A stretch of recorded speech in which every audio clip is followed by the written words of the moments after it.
10 ఏళ్ళు. ఇంకొక 10 years అనేది ఎంత దూరం ఉంది మన ఇద్దరికి చూస్తుంటే అయిపోద్ది. 20 ఏళ్ళు అయిపోయింది, ఇంకో 10 ఏళ్ళు. 10 ఏళ్ళు నేనే సీఎం.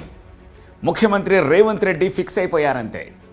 వచ్చే దశాబ్దం పాటు కాంగ్రెస్ ప్రభుత్వమే అధికారంలో ఉంటుందని ఢంకా బజాయించి చెప్పారు. ఆ స్టేట్మెంట్ టైంలో కాంగ్రెస్ పార్టీలో కాన్ఫిడెన్స్ ఒక రేంజ్లో ఉంది. ఎంతలా అంటే స్వతంత్రత ఎక్కువగా ఉండే కాంగ్రెస్లో రేవంత్ రెడ్డి నుంచి 10 ఏళ్ళు నేనే సీఎం అనే స్టేట్మెంట్ వచ్చిన తర్వాత ఒక్క మాట కూడా మాట్లాడలేదు. కాంగ్రెస్ పార్టీలో యూనిటీకి ఇది నిదర్శనం. అంటే ప్రతిపక్షాలు ఊహించుకున్నంత లుకలుకలేమి కాంగ్రెస్లో లేవని ఒక క్లియర్ సిగ్నల్ పంపించారు. ఈ విషయంలో ప్రతిపక్షాలకు తీవ్ర నిరాశ ఎదురైంది. ఎందుకు? కాంగ్రెస్సే తమకు అవకాశాలు కల్పిస్తుందనే ప్రతిపక్షాల నమ్మకం. ఇక ప్రభుత్వ పనితీరు, అధికారంలోకి వచ్చిన 48 గంటల్లోనే మహాలక్ష్మి పథకానికి శ్రీకారం, ఊహించని స్పీడ్ అది. ఆర్టీసీ బస్సుల్లో మహిళలకు ఉచిత ప్రయాణం, హ్యూజ్ సక్సెస్. ప్రతిపక్షాల నోట ఒక్క మాట కూడా రాలేదు. అక్కడితోనే ఆగలేదు. అధికారంలోకి వచ్చిన 100 రోజుల్లోనే 6 గ్యారంటీల్లో 5 పథకాలను అమల్లోకి తీసుకొచ్చింది కాంగ్రెస్. 10 లక్షల రూపాయలకు ఆరోగ్యశ్రీ పరిధి పెంపు, గృహజ్యోతిలో భాగంగా 200 యూనిట్ల ఉచిత విద్యుత్తు, నియోజకవర్గానికి 3,500 ఇళ్ల చొప్పున 22,500 కోట్ల రూపాయలతోటి 4.5 లక్షల ఇందిరమ్మ ఇళ్ల నిర్మాణానికి ఆమోదం. వరుసపెట్టి కార్యక్రమాలు మొదలెట్టేసింది. ప్రతిపక్షానికి చిన్న స్కోప్ లేకుండా పోయింది ఆ సమయంలో. ఏమిటి స్పీడ్ అనే అంతర్మథనం. ఎన్నికల ముందు మార్పు కోసం అనే నినాదం ఎత్తుకుంది కాంగ్రెస్. అధికారంలోకి రాగానే ఇది ప్రజాపాలన, ప్రజాప్రభుత్వం అనే స్లోగన్ తోటి ఉద్యమకారుల మనస్సు గెలిచింది. గద్దర్ విగ్రహ ఏర్పాటు, కవులు, కళాకారులు, సినిమాలకు గద్దర్ అవార్డులు ఇస్తామనే ప్రకటన ఎవరూ ఊహించండి. ప్రజాభవన్ కావచ్చు, ప్రజావాణి నిర్వహించడం కావచ్చు, ప్రతి చోట ఫుల్ మార్కులు వేసుకుంటూ సాగిపోయింది కాంగ్రెస్ పార్టీ. అంతలో పార్లమెంట్ ఎన్నికలు. అసలే రేసు గుర్రంలా పరిగెడుతోందేమో ఆ సమయంలో కళ్ళెం వేసే పరిస్థితే కనిపించలేదు ప్రధాన ప్రతిపక్షానికి. అనుకున్నట్టే రిజల్ట్స్ కూడా అలాగే కనిపించాయి. 0. ఒక్క ఎంపీ సీటు కూడా గెలుచుకోలేకపోయింది బీఆర్ఎస్. ఓవైపు కాళేశ్వరంపై విచారణ, తమ హయాంలో జరిగిన విద్యుత్ కొనుగోళ్లపైన విచారణ, ఫోన్ ట్యాపింగ్ అంశంపై ఎంక్వైరీ, ధరణి పోర్టల్, గొర్రెల పంపిణీ, చాపేళ్ల పెంపకం, ఔటర్ రింగ్ రోడ్డు, టోల్ టెండర్లు, ఇలా ఒక్కో అంశాన్ని తీసుకుంటూ ప్రధాన ప్రతిపక్షాన్ని ఉక్కిరి బిక్కిరి చేసే ప్రయత్నం చేసింది.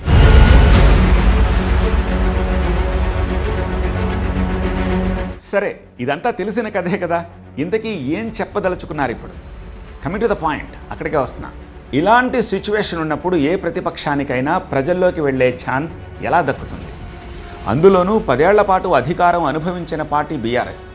ఆ ప్రభుత్వాన్ని ఎందుకు దించేశారో ఆ కారణాలు ఇప్పటికీ అలాగే పబ్లిక్లో లైవ్లో ఉంటాయి, అవునా కదా? అలాంటప్పుడు ప్రజల్లో తిరిగి నమ్మకాన్ని కూడగట్టుకునేదలా? ఏ పార్టీకైనా మోస్ట్ డిఫికల్ట్ సిచ్యువేషన్ అది. బట్ బీఆర్ఎస్ అవకాశాలని సృష్టించుకుంది.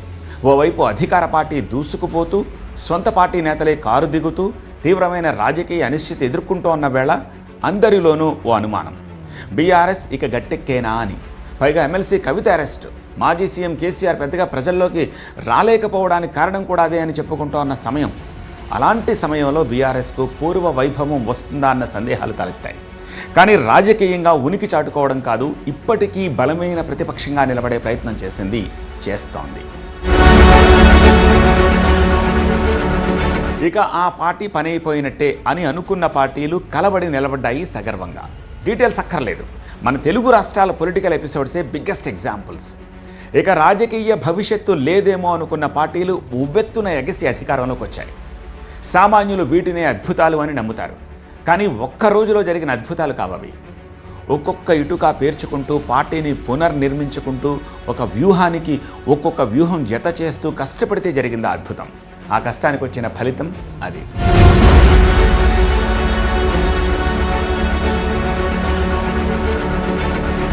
ఏ ప్రభుత్వానికైనా 6 నెలల సమయం ఇస్తారు. ఎందుకని? ఓ మెతుకు చాలు కదా, ఉడికిందో లేదో పాత్రలోది, మిగతాది ఎంతవరకు ఉడికిందో చెప్పడానికి. మరి అదే 6 నెలల సమయంలో ప్రతిపక్ష పాత్రను కూడా లెక్కించాలిగా. రాజకీయాల్లో అది ఏ రాష్ట్రంలో అయినా సరే, కొత్తగా ఓ ప్రభుత్వం ఏర్పడింది అంటే అక్కడ ప్రతిపక్షం పోషించే పాత్ర పిన్ డ్రాప్ సైలెన్స్. 6 నెలల వరకు, కొన్నిసార్లు ఏడాది వరకు కామ్గానే ఉండిపోతాయి ప్రతిపక్షాలు. ఏవో అప్పుడప్పుడు ఆందోళనలు, ధర్నాలు తప్పించి. బీఆర్ఎస్ మాత్రమే ఈ సాంప్రదాయానికి బ్రేక్ వేసిందేమో అనిపిస్తూ ఉంటుంది చూస్తుంటే. 6 నెలలు వెయిట్ చేద్దాం, ఏడాది వరకు చూద్దామనే రూల్ని బ్రేక్ చేసినట్టు కనిపిస్తోంది జాగ్రత్తగా గమనిస్తే. ఈ ప్రభుత్వం కూలిపోతుంది, 10 ఏళ్ల తర్వాత అధికారంలో కూర్చున్న కాంగ్రెస్పై బీఆర్ఎస్ విసిరిన ఈ అస్త్రం ఖచ్చితంగా భయపెట్టిందనే చెప్పాలి. పోనీ భయం కాకపోయినా ఒకలాంటి ఆందోళననైతే సృష్టించిందని ఖచ్చితంగా చెప్పొచ్చు. భయమో ఆందోళనో వెంటనే కాంగ్రెస్ ఒక స్టాండ్ తీసుకుంది. ఎవరొచ్చినా కండువా కప్పేద్దామని. ఓ విధంగా బీఆర్ఎస్ సంధించిన అస్త్రం బూమరాంగ్ అయిందనుకున్నారు రాజకీయ విశ్లేషకులు. 10 మంది బీఆర్ఎస్ ఎమ్మెల్యేలు సీఎం రేవంత్ రెడ్డి చేతుల మీదుగా కండువా కప్పేసుకున్నారు. ఇక్కడే బీఆర్ఎస్ ఒక స్ట్రాటజీ అప్లై చేసింది. బీఆర్ఎస్ ఎమ్మెల్యేల ఫిరాయింపులను తమకు అనుకూలంగా మార్చుకునే ప్లాన్ చేసింది. అధికారంలో ఉన్నప్పుడు ఇవే ఫిరాయింపులకు రాజకీయ పునరేకీకరణ అని పేరు పెట్టుకున్నది బీఆర్ఎస్. కానీ ఆ ఎఫెక్ట్ పడకుండా రాజకీయాన్ని నడిపే ప్రయత్నం చేసింది. ప్రజల్లో ఒక విస్తృతమైన చర్చ జరిగేలా చేసింది. న్యాయపరంగా కోర్టుకెళ్ళింది. తీర్పు ఆలస్యం అవుతుందేమోనని అనుమానం వచ్చినప్పుడల్లా కోర్టులో ఆ పిటిషన్ హీరింగ్కి వచ్చేలాగా చేసింది. అదే సమయంలో ఒకప్పుడు బీఆర్ఎస్ చేసిన తప్పే ఇప్పుడు కాంగ్రెస్ చేస్తోంది అనే చర్చ ప్రజల్లో జరిగేలా చేయగలిగింది. ఫైనల్ రిజల్ట్స్ ప్రస్తుతం బీఆర్ఎస్ నుంచి ఫిరాయింపులు తగ్గాయి లేదా ఆగాయని చెప్పచ్చు. ఇక రుణమాఫీ. సాధారణంగా 5 ఏళ్లలో ఎప్పుడైనా ఈ హామీ అమలు చేసే వెసులుబాటు కాంగ్రెస్ పార్టీకి ఉంది. 100 రోజుల్లో చేస్తామని కాంగ్రెస్ చెప్పినా అప్పులు ఆదాయం వంటి పరిస్థితులు చూపించి వాయిదా వేసేయచ్చు. కానీ చాలా తెలివిగా కాంగ్రెస్ పార్టీని బీఆర్ఎస్ ట్రాప్లో పడేయగలిగిందనేది రాజకీయ విశ్లేషకుల మాట. పార్లమెంట్ ఎన్నికల్లో ఒట్ల రాజకీయాలు నడిచాయంటే కారణం ఈ రుణమాఫీనే. కాంగ్రెస్ పార్టీ చేస్తా ఉన్న రుణమాఫీ అసాధ్యం అంటూ సవాల్ విసిరారు మాజీ మంత్రి హరీష్ రావు. అటు సీఎం రేవంత్ రెడ్డి కూడా ప్రతి సవాల్ చేశారు. ఆగస్టు 15 నాటికి ఎట్టి పరిస్థితుల్లో ఒకే దఫాలో రుణమాఫీ చేసి చూపిస్తామన్నారు. దానికి మళ్ళీ హరీష్ రావు నుంచి ఒక కౌంటర్ వచ్చింది.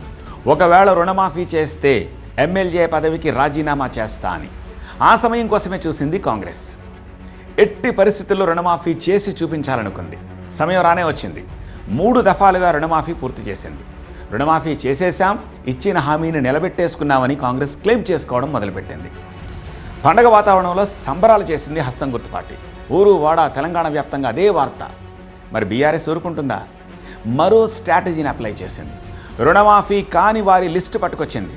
హెల్ప్ లైన్ పెట్టి మరి రుణమాఫీ అవని రైతులతోటి ధర్నాలకు దిగింది. ఓవైపు హరీష్ రావు, మరోవైపు కేటీఆర్ ప్రభుత్వాన్ని ఉక్కిరిబిక్కిరి చేసే ప్రయత్నం చేశారు. పైగా 40,000 కోట్లు రుణమాఫీ చేస్తారనుకుంటే దాన్ని 38,000 కోట్లుగా చెప్పి 31,000 కోట్లకు కుదించి చివరికి 18,000 కోట్ల రూపాయల రుణమాఫీ మాత్రమే చేసిందంటూ ఓ లెక్కను ప్రజల్లోకి తీసుకెళ్లే ప్రయత్నం చేశారు మాజీ మంత్రులు కేటీఆర్ అండ్ హరీష్. ఇప్పటికీ రుణమాఫీ పూర్తి స్థాయిలో జరగనే లేదంటోంది బీఆర్ఎస్. ఈ విషయంలో కాస్త పైచేయి సాధించింది బీఆర్ఎస్ఏ. ఎలా చెప్పగలరు ఆ విషయం? ఏదైనా కొలబద్ద ఉండాలిగా. ఉంది. రాజకీయాల్లో ఒకరు అటాక్ చేస్తుంటారు, మరొకరు డిఫెన్స్లో పడుతూ ఉంటారు. డిఫెన్స్లో పడుతున్నారంటే అటాక్ చేస్తున్న వాళ్ళదే పైచేయి కదా. ఇక్కడ మంత్రులే రుణమాఫీ పూర్తయిందంటూ లెక్కలు చెప్పడం మొదలుపెట్టారు. అవలేదు, జరగలేదని ప్రతిపక్ష బీఆర్ఎస్ కమెంట్ చేసిన కొద్దీ మంత్రులు డిఫెన్స్ చేసుకోవాల్సి వచ్చింది. అదే సమయంలో శపించకంటూ క్షేత్రయాత్రలకు వెళ్లారు హరీష్ రావు. ఒట్టు పెట్టి మరీ కాంగ్రెస్ మాట తప్పిందంటూ అదే గుళ్ళకు వెళ్లారు. మరోవైపు రుణమాఫీ చేసి ఉంటే కొడంగల్లో చర్చకు రెడీనా అంటూ సవాల్ విసిరారు కేటీఆర్. ఓ విధంగా కాంగ్రెస్ను కారు పార్టీ ఇక్కడ రౌండప్ చేసిందనే చెప్పాలి. ఏవేవో ఆరోపణలు చేసేయడం కాదు, ప్రభుత్వ పాలన బాగా లేదు అని చెబితే కుదరదు. ఏ విషయంలో బాలేదు, ఎక్కడ విఫలమయ్యారో చెప్పాలి. ఎంతైనా 10 ఏళ్ళు అధికారంలో ఉన్న పార్టీని ఓడించారు కదా. బీఆర్ఎస్ నేతలు మాట్లాడే ప్రతి మాటకు ఖచ్చితంగా గమనిస్తారు ప్రజలు. సో ఒట్టి ఆరోపణలు చేస్తే కుదరదు, నిర్దిష్టంగా ఉండి తీరాల్సిందే. అందుకే ఒక స్పెషల్ స్ట్రాటజీతో వెళ్తోంది కారు పార్టీ. ప్రధానంగా ఇష్యూ బేస్డ్గా ఆరోపణలకు దిగింది. ఫర్ ఎగ్జాంపుల్, ఫిరాయింపులపై ప్రజల్లో చర్చ జరిగేలా చేసింది. రుణమాఫీ క్రెడిట్ పూర్తిగా కాంగ్రెస్ అకౌంట్లోకి వెళ్ళిపోకుండా పోరాడింది. 6 గ్యారంటీలు ఇంకెప్పుడని నిలదీస్తూనే వస్తోంది. మహిళలకు ఆర్టీసీల్లో ఉచిత బస్సు ప్రయాణం కల్పిస్తే మరి ఆటో వాలాల పరిస్థితి ఏంటని ప్రశ్నించింది. కాంగ్రెస్ ప్రభుత్వం సన్న బియ్యానికి 500 రూపాయల బోనస్ ప్రకటిస్తే వరికి ఇస్తా ఉన్నారు కానీ సన్న రకాలకే ఇస్తామని చెప్పలేదు కానీ పోరాటం ప్రారంభించింది బీఆర్ఎస్. వచ్చి రాగానే 29,384 ఉద్యోగాలు భర్తీ చేసేశామని పెద్ద ఎత్తున ప్రకటనలతోటి జనంలోకి వెళ్ళింది కాంగ్రెస్. గ్రూప్ 1 రద్దు చేసి మరో 563 పోస్టులు జత చేసి మళ్లీ గ్రూప్ 1 పరీక్ష నిర్వహించింది.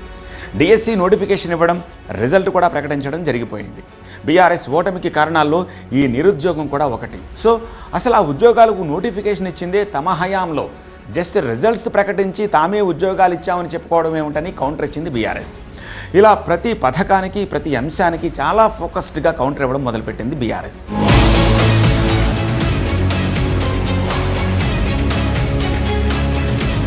ఇక రైతు భరోసా. రైతులకే కాదు కౌలు రైతులకు సైతం భరోసా ఇస్తామంది కాంగ్రెస్. కానీ ఇప్పటికీ కమిటీ మెట్లు కూడా దాటలేదు. దీన్నే ఒక అస్త్రంగా మలుచుకుంది బీఆర్ఎస్. ఇంకెప్పుడు రైతు భరోసా అని నిలదీస్తోంది. ఓవరాల్గా కాంగ్రెస్ రైతు ప్రభుత్వం కాదు అని ప్రొజెక్ట్ చేయాలనుకుంటోంది. అందులో భాగంగానే కాంగ్రెస్ 100 రోజుల పాలనలో 200 మంది రైతుల ఆత్మహత్యలు అంటూ ఓ జాబితాను రెడీ చేసింది. దీనికి కాంగ్రెస్ నుంచి కూడా గట్టి కౌంటరే వచ్చింది. ఏది చనిపోయిన 200 మంది పేర్లు చెప్పగలరా అంటూ నిలదీసింది. జనరల్గా ఇలాంటి కౌంటర్ కాంగ్రెస్ నుంచి వస్తుందని పెద్దగా ఎవరు ఊహించారు. కానీ ఆ కౌంటర్ నుంచి తేరుకున్న బీఆర్ఎస్ 200 పేర్లు బయటపెట్టి కాంగ్రెస్ ప్రభుత్వాన్ని ఇరుకుని పెట్టే ప్రయత్నం చేసింది. అటు చేనేత కార్మికుల ఆత్మహత్యలంటూ ప్రొజెక్ట్ చేస్తోంది బీఆర్ఎస్. ఈ ఏడాది జనవరి నుంచి జూన్ 16 వరకు 10 మంది చేనేత కార్మికులు ఆత్మహత్య చేసుకున్నారంటూ ఊరు పేరుతో సహా జాబితాను విడుదల చేశారు మాజీ మంత్రి కేటీఆర్. రాజకీయం ఒకప్పట్లా లేదు. ఇప్పుడు ఏం చేసైనా సరే ప్రజల్లో నానాలి అనే తీరు లేదు. ప్రజలు కూడా అలాంటి రాజకీయ నాయకుల్ని పక్కన పెట్టేస్తున్నారు. ప్రభుత్వంపై చేసే ఏ పోరాటమైనా సరే, ఆరోపణైనా సరే కన్స్ట్రక్టివ్గా ఉండాలి. ఒక ఆరోపణ చేస్తే ప్రభుత్వంలో కదలిక రావాలి. అలాంటి వాటిని పికప్ చేస్తోంది బీఆర్ఎస్. నిజానికి ప్రతిపక్ష పాత్ర అంటే అర్థం అదే. ఎగ్జాంపుల్ వరదలు. ఉమ్మడి ఖమ్మం, నల్గొండ, వరంగల్ జిల్లాల్లో కనీ విని ఎరిగిన స్థాయిలో వరదలు వచ్చాయి. ఆపత్కాలంలో రాజకీయాలు చేస్తే ప్రజలు సైతం ఊరుకోని రోజులవి. అందుకే వరదల విషయంలో ఒక స్ట్రాటజీతో వెళ్ళింది. ఖమ్మం జిల్లా నుంచి 3 మంత్రులు ఉన్నా సరే ఒక్కరూ ఆదుకోవడానికి వెళ్ళలేదంటూ మొదలుపెట్టింది. యాదృచ్ఛికమో ఏమో కానీ ఆ తర్వాతే 3 మంత్రులు ఖమ్మం వెళ్లారు. అక్కడ మొదలైన వరద రాజకీయాన్ని కాంగ్రెస్, బీజేపీ చుట్టూ తిప్పగలిగింది బీఆర్ఎస్. నష్టపోయిన వారికి వరద సాయం అందించేందుకు అవసరమైతే బీజేపీ, కాంగ్రెస్ నేతలతో పాటు తాము కూడా ఢిల్లీ వస్తామని చెప్పింది. ఆల్ పార్టీ మీటింగ్ పెట్టి ఢిల్లీ వెళ్లి తెలంగాణకు వరద నష్టంపై ప్యాకేజీ తీసుకొచ్చేలా కేంద్రాన్ని నిలదీద్దామని పిలుపునిచ్చింది. కాంగ్రెస్ అలా చేయదని బీఆర్ఎస్కి తెలియందేం కాదు. ఆల్ పార్టీ మీటింగ్పై కాంగ్రెస్ నుంచి రిప్లై రాకపోవడం ఆలస్యం. వెంటనే బీజేపీ తోటి కాంగ్రెస్ కుమ్మక్కైపోయిందంటూ కమెంట్ చేయడం మొదలెట్టింది. ఇక్కడ బీజేపీ టాపిక్ వచ్చింది కాబట్టి ఓ వెర్షన్ చెప్పుకోవాలి. అసెంబ్లీ ఎన్నికల ముందు బీఆర్ఎస్కు ప్రత్యామ్నాయం బీజేపీనే అని వినిపించింది. ఒకానొక సమయంలో అధికారంలోకి రావచ్చేమో అనేంతగా దూసుకెళ్ళింది. అలాంటిది కేవలం 8 అసెంబ్లీ సీట్లు మాత్రమే గెలుచుకోగలిగింది. 5 నెలల తర్వాత జరిగిన లోక్సభ ఎన్నికల్లో అనూహ్యంగా పుంజుకొని ఏకంగా 8 ఎంపీ సీట్లు సాధించింది. అదే సమయంలో బీఆర్ఎస్ ఒక్క సీటు కూడా గెలుచుకోలేకపోవడంతో తెలంగాణ రాజకీయం మొత్తం ఈ 2 జాతీయ పార్టీల మధ్య జరగబోతోందా అనిపించింది. ఓవైపు చేరికలు స్పీడ్ అయ్యాయి. బీఆర్ఎస్ నేతలు కాంగ్రెస్లోకి వెళ్ళడం మొదలెట్టారు. బీఆర్ఎస్లో ఒకప్పటి వెలుగులన్నీ చరిత్రేనా, ఇంతేనా అనే అనుమానాలు వచ్చాయి. కర్ణాటకలో జేడీఎస్, యూపీలో బీఎస్పీ లాగా ఇక్కడ కూడా బీఆర్ఎస్లో లో ప్రొఫైల్లోకి వెళ్ళిపోతుందా అనేంత పరిస్థితులు కనిపించాయి. 6 గ్యారంటీల్లో అన్నిటినీ పూర్తి చేయలేదన్న విషయమే తప్ప కాంగ్రెస్ ప్రభుత్వంపై పెరిగిన వ్యతిరేకత అయితే పెద్దగా ఏమీ లేదు. అసలు ఆ విషయం గురించి ఇప్పట్లో జనం ఆలోచించకపోవచ్చు కూడా. కానీ ప్రతిపక్షంగా బీఆర్ఎస్కు తనకంటూ ఒక రోల్ ఉండాలిగా. దాన్నే సృష్టించుకుంది బీఆర్ఎస్. రాష్ట్రంలో 3 పార్టీలు లేవు, ఉన్నవి 2 అనే ఒక ముద్ర వేయగలిగే ప్రతిపక్ష పాత్ర పోషించాలనేది బీఆర్ఎస్ టార్గెట్. ఆ వ్యూహంతోనే వెళ్ళింది. లోక్సభ ఎన్నికల్లో బీజేపీకి 8 ఎంపీ సీట్లు వచ్చినా సరే, బీఆర్ఎస్కు 1 రాకపోయినా సరే, బీజేపీ కంటే ఎక్కువ ప్రజా పోరాటాలు చేసింది మాత్రం బీఆర్ఎస్ఏ. అందులో సందేహమేం లేదు. తెలంగాణ బీజేపీకి సారథిగా కేంద్ర మంత్రి కిషన్ రెడ్డి ఉన్నా ఇక్కడి కంటే జమ్మూ కాశ్మీర్లోనే ఆయనకు ఎక్కువ కాలం ఉండాల్సిన పరిస్థితి వచ్చింది. అక్కడ ఎన్నికల బాధ్యతల్లో కిషన్ రెడ్డి తలమునకలై ఉన్నారు. పైగా ఆయన స్థానంలో మరొకరు వస్తారనే ఊహాగానాలతోటి పార్టీ అంత యాక్టివ్గా కూడా నడవట్లేదన్న చర్చ జరుగుతోంది. మళ్ళీ బండి సంజయ్కి పగ్గాలిస్తారా లేదా ఈటెల రాజేందర్ని తీసుకొస్తారా అనే చర్చ ఓ అడుగు ముందుకు 2 అడుగులు వెనక్కి వెళ్తోంది. సరిగ్గా ఈ సందర్భాన్నే తనకు అనుకూలంగా మర్చుకుంది బీఆర్ఎస్. రాష్ట్రంలోని ప్రతి ఇష్యూను కాంగ్రెస్ వర్సెస్ బీఆర్ఎస్గా మలచడంలో సక్సెస్ అయ్యింది. ఫిరాయింపులే కానీ, రైతు రుణమాఫీ కానీ, 6 గ్యారంటీల అమలే కానీ, ఏదైనా సరే ప్రభుత్వానికి, ప్రధాన ప్రతిపక్షానికి మధ్య ఉండేలా చేయడంలో సక్సెస్ అయ్యింది. చివరికి సీఎం రేవంత్ రెడ్డి విదేశీ పర్యటనలను సైతం టార్గెట్ చేసింది. నిజానికి పెట్టుబడుల ఆకర్షణకు సీఎం రేవంత్ రెడ్డి చేసిన కృషి, పెట్టిన ఎఫర్ట్పై తెలంగాణలో పాజిటివ్ వైబ్స్ వచ్చాయి. పక్కా ప్లానింగ్ తోటి బడా కంపెనీల సీఈఓలు, చైర్మన్లతోటి సమావేశమై తెలంగాణ ఇమేజ్ను అమెరికా, కొరియా ఇన్వెస్టర్లకు చూపించారు సీఎం రేవంత్. అదే సమయంలో బీఆర్ఎస్ కూడా అర్థవంతమైన ప్రతిపక్ష పాత్ర పోషించింది. అది కూడా వట్టి ఆరోపణలతో కాదు, స్పెసిఫిక్గా కొన్ని కంపెనీలు వాటి హిస్టరీ చూపిస్తూ సీఎం రేవంత్ రెడ్డి తీసుకొస్తున్న కంపెనీలు ఇవి అంటూ ప్రొజెక్ట్ చేయడం మొదలెట్టారు. అలా వచ్చిందే Swachh Bio company topic. CM Revanth Reddy సోదరుడు యనుమల జగదీశ్వర్ రెడ్డి ఈ కంపెనీకి డైరెక్టర్. ఎక్కడైనా సరే కాన్ఫ్లిక్ట్ ఆఫ్ ఇంట్రెస్ట్ ఉంటుంది. అంటే అధికారంలో ఉండే వ్యక్తుల కుటుంబాలు ఏ రకంగానూ ప్రభుత్వంతో వ్యాపారాలు చెయ్యకుండా ఉండాలి అనేది భారత ప్రభుత్వ ప్రవర్తన నియమావళి. దాన్నే ఉల్లంఘించారంటూ ప్రొజెక్ట్ చేసింది BRS. CM Revanth Reddy America, Korea వెళ్ళింది తెలంగాణలో పెట్టుబడులకు కాదు, తన సోదరుల కంపెనీల్లో పెట్టుబడుల కోసం అంటూ టార్గెట్ చేసింది. తిరుపతి రెడ్డి, కొండలరెడ్డి, సృజన్ రెడ్డి అంటూ రేవంత్ రెడ్డి ఫ్యామిలీలో ఒక్కొక్కరిని టార్గెట్ చేస్తూ వెళ్లారు. ఇక కేంద్ర ప్రభుత్వ పథకం అమృత్ 2.0లో 8,888 కోట్ల రూపాయలు విలువైన పనులకు సంబంధించిన టెండర్ల కేటాయింపులో అవినీతి జరిగిందన్నారు మాజీ మంత్రి కేటీఆర్. కాంగ్రెస్ అధికారంలోకి వచ్చిన 3 నెలల్లోనే, అంటే ఈ ఏడాది ఫెబ్ మొదటి వారంలోనే ఈ కుంభకోణం జరిగిందన్నారు. ముఖ్యమంత్రి బావమరిది సూదిని సృజన్ రెడ్డి కంపెనీకి అర్హతలు లేకున్నా సరే వేల కోట్ల రూపాయల పన్నులను కట్టబెట్టేశారనేది బీఆర్ఎస్ వెర్షన్. అంతకుముందు దావోస్ పర్యటనలో కోది ఇండియా కంపెనీతోటి తెలంగాణ ప్రభుత్వం చర్చలు జరిపింది. 8,000 కోట్ల పెట్టుబడులు వస్తాయని ప్రభుత్వం ప్రకటించింది. కానీ ₹1 పెయిడ్ అప్ క్యాపిటల్ ఉన్న కంపెనీ 8,000 కోట్ల రూపాయల పెట్టుబడులు పెట్టగలదా అంటూ ప్రశ్నించింది బీఆర్ఎస్. ఇప్పుడు హైడ్రా, మూసీ బ్యూటిఫికేషన్ సైతం అస్త్రాలుగా మలుచుకుంది బీఆర్ఎస్. నిజానికి హైడ్రా యాక్షన్పై రేవంత్ రెడ్డి సర్కార్కి మంచి మార్కులే పడ్డాయి. ఇళ్లు కూల్చినందుకు బాధితుల ఆర్తనాదాలు నిజమే అయినప్పటికీ చెరువుల్లో కబ్జాలపై సామాన్యుల నుంచి మద్దతు వస్తోంది. హైడ్రాకు కాంగ్రెస్ ప్రభుత్వం స్వేచ్ఛ ఇవ్వడానికి, హైడ్రా మరింత దూకుడుగా వెళ్ళడానికి కారణం ఆ పాజిటివ్ టాకే. మొదట్లో ఈ విషయంలో బీఆర్ఎస్ కాస్త వెనకబడింది. కూల్చేవన్నీ పెద్దవాళ్ల ఇళ్ళు అవ్వడం, చెరువుల్లో కబ్జాలను తొలగిస్తూ ఉండడంతో బీఆర్ఎస్ ఏమీ అనలేకపోయింది. కానీ కూల్చివేతల్లో హైడ్రా దూకుడు, హైకోర్టు అడుగుతోన్న ప్రశ్నలతోటి ఓ అవకాశాన్ని అందిపుచ్చుకోవాలనుకుంది. పేదవాళ్ల ఇళ్లపైకి బుల్డోజర్ ఎక్కిస్తామంటే మాత్రం అడ్డుగా నిలబడేది తామేనంటూ ఓ స్టేట్మెంట్ పాస్ చేసింది. ఇప్పటికైతే హైడ్రా విషయంలో బీఆర్ఎస్ దూకుడుగా వెళ్ళిందైతే లేదు. మున్ముందు ఎలా వ్యవహరిస్తుందో అనేది చూడాలి.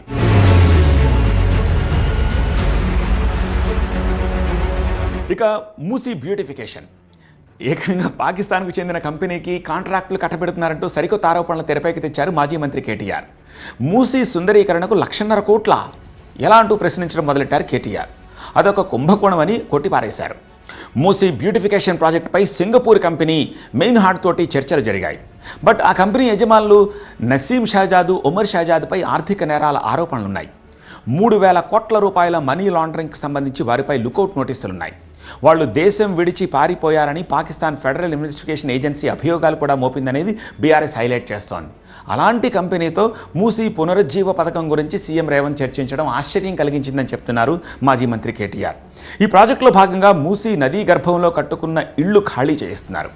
వారికి మూసీ చుట్టుపక్కల ఉన్న 12,000 డబుల్ బెడ్రూమ్ ఇళ్లు కేటాయించాలనుకుంటోంది రేవంత్ ప్రభుత్వం. సరిగ్గా దీన్నే క్యాచ్ చేశారు మాజీ మంత్రి కేటీఆర్. బీఆర్ఎస్ ప్రభుత్వం డబుల్ బెడ్రూమ్ ఇళ్లే కట్టివ్వలేదని అన్నారుగా, మరి ఇప్పుడు ఎక్కడి నుంచి వచ్చాయి ఆ 12,000 ఇళ్ళు అంటూ క్వశ్చన్ చేయడం మొదలెట్టారు. ఇలా ప్రతి అంశాన్ని టేకప్ చేస్తూ అధికార కాంగ్రెస్ ప్రభుత్వాన్ని ఉక్కిరి బిక్కిరి చేసే వ్యూహం రచిస్తోంది బీఆర్ఎస్. తిరుగులేని రాజకీయ చాణక్యం, 10 ఏళ్ల పాటు అధికారం. ఉద్యమం నుంచి పుట్టిన పార్టీలు మనుగడ సాగించడం అంత ఈజీ కాదు. ఉద్యమ కాంక్ష నెరవేరిన నాడు ఆ పార్టీతో పనుండదు. కానీ అధికారంలోకి రాగలిగింది. ఆ మరుసటి ఎన్నికల్లో ముందస్తు ఎన్నికలకు వెళ్ళి అంతకు మించిన విజయాన్ని సొంతం చేసుకుంది. కేసీఆర్ రాజకీయ చతురతకు తిరిగేలేదని అంతా అనుకుంటోన్న సమయంలో 2023 ఎన్నికల్లో గట్టి దెబ్బ తగిలింది.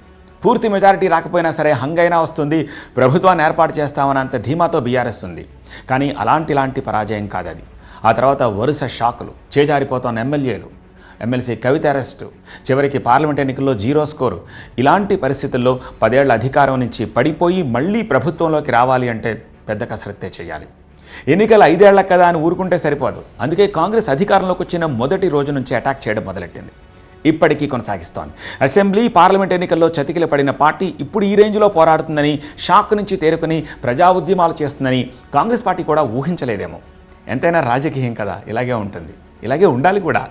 ప్రజలకు మంచి జరగాలంటే, సత్వర న్యాయం జరగాలంటే బలమైన ప్రతిపక్షమే అన్నిటికీ పరిష్కారం.